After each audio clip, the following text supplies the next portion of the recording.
धनंजय मुंडेंवर गुन्हा दाखल होणार? मराठा भवनाच्या जागेवरून नवा वाद. देवस्थानची जमीन बेकायदेशीरपणे दिल्याचा आरोप. मराठा भवन भूमिपूजनानंतर नवा राजकीय वादाला तोंड.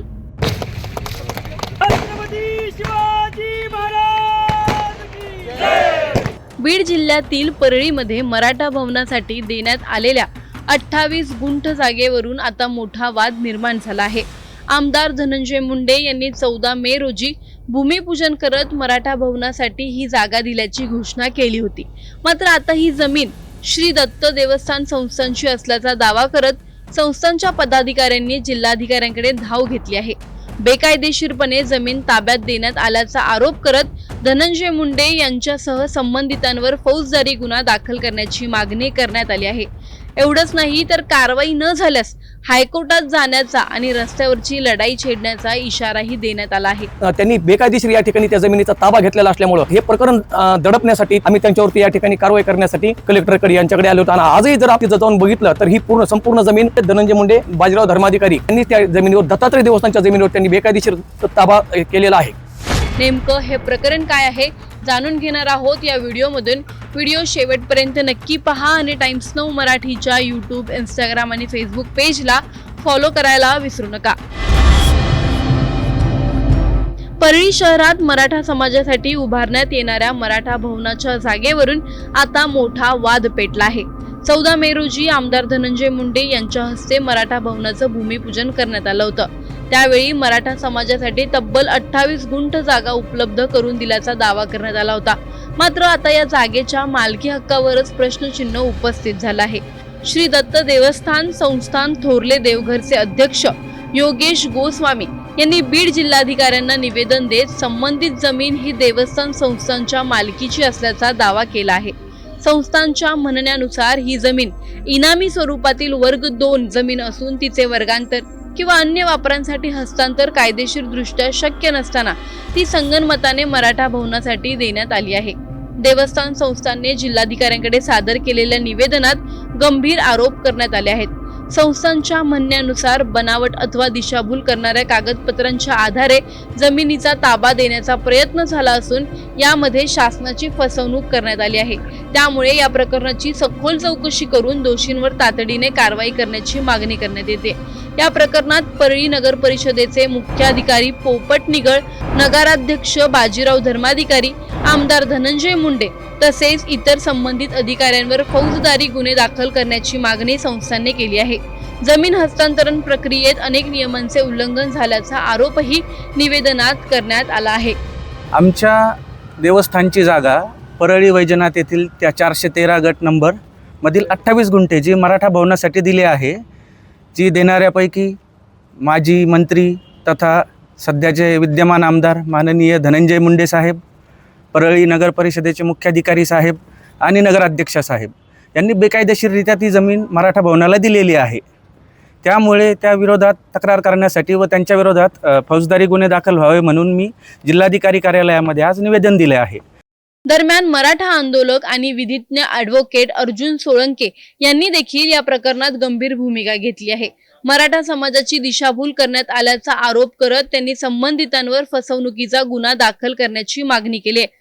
प्रशासनाने योग्य ती कारवाई न केल्यास न्यायालयीन लढा उभारला जाईल असा इशाराही त्यांनी दिला आहे. मंदिराचे ट्रस्टीचे अध्यक्ष व तसेच उपाध्यक्ष यांनी त्यांच्या लेटर हेडवरती या ठिकाणी कायदेशीर तक्रार दाखल केलेली आहे. आणि आंदोलक म्हणून आम्ही सुद्धा धनंजय मुंडे नगराध्यक्ष व तसेच या ठिकाणी नगर परिषदेचे मुख्याधिकारी पोपट नानासाहेब निगळ या सर्वांविरुद्ध या ठिकाणी आम्ही फौजदारी गुन्हे दाखल करण्यासाठी योग्य ती कायदेशीर कारवाई या ठिकाणी दाखल केलेली आहे. भविष्यात या ठिकाणी सकल मराठा समाजाच्या वतीनं तेवढं आंदोलन करण्यात येईल. विशेष म्हणजे मराठा समाजासाठी मराठा भवन उभारण्याची मागणी अनेक वर्षांपासून होत होती.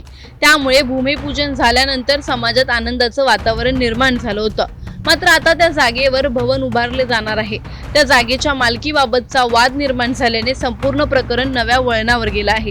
एकीकडे मराठा भवनासाठी जागा उपलब्ध करून दिल्याचा दावा केला जात असताना दुसरीकडे देवस्थान संस्थान ही जमीन आपलीच असल्याचा दावा करत आहे। त्यामुळे नेमकी जमीन कोणाची, मालकी हक्काची कागदपत्रे कोणाकडे आहेत, जमीन हस्तांतरणाची प्रक्रिया कायदेशीररित्या पूर्ण झाली होती का, की खरोखरच नियम डावलण्यात आले, असे अनेक प्रश्न आता उपस्थित होत आहेत।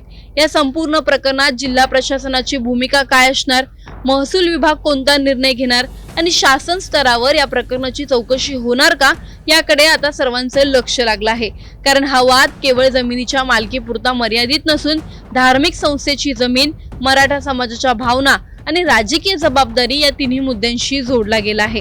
मराठा भवनासाठी देण्यात आलेली 28 गुंठ जमीन नेमकी कोणाच्या मालकीची, श्री दत्त देवस्थान संस्थांचा दावा किती मजबूत आहे, जमीन वर्ग 2 इनामी असल्यास तिचे हस्तांतरण कसे झाले, भूमिपूजनापूर्वी मालकी हक्काची पडताळणी झाली होती का, प्रशासनाने सर्व कायदेशीर प्रक्रिया पूर्ण केल्या होत्या का, या प्रकरणात शासनाची फसवणूक झाल्याचा आरोप खरा आहे का, संबंधित अधिकाऱ्यांवर आणि लोकप्रतिनिधींवर कारवाई होणार का, जिल्हाधिकारी या निवेदनावर कोणती भूमिका घेणार, चौकशीचे आदेश दिले जाणार का, हे प्रकरण आता हायकोर्टापर्यंत जाणार का, मराठा समाजाला दिलेली जागा कायम राहणार की रद्द होणार, आणि सर्वात महत्त्वाचा प्रश्न म्हणजे मराठा भवनाच्या नावाखाली नेमकं सत्य काय आणि राजकारण काय। तुम्हाला या प्रकरणी काय वाटतंय, आम्हाला कमेंटमध्ये नक्की कळवा। व्हिडिओ आवडल्यास लाईक व शेअर करायला विसरू नका। तसंच अशा नवनवीन अपडेटसाठी व माहितीपूर्ण व्हिडिओसाठी टाइम्स नाऊ मराठीला नक्की फॉलो करा।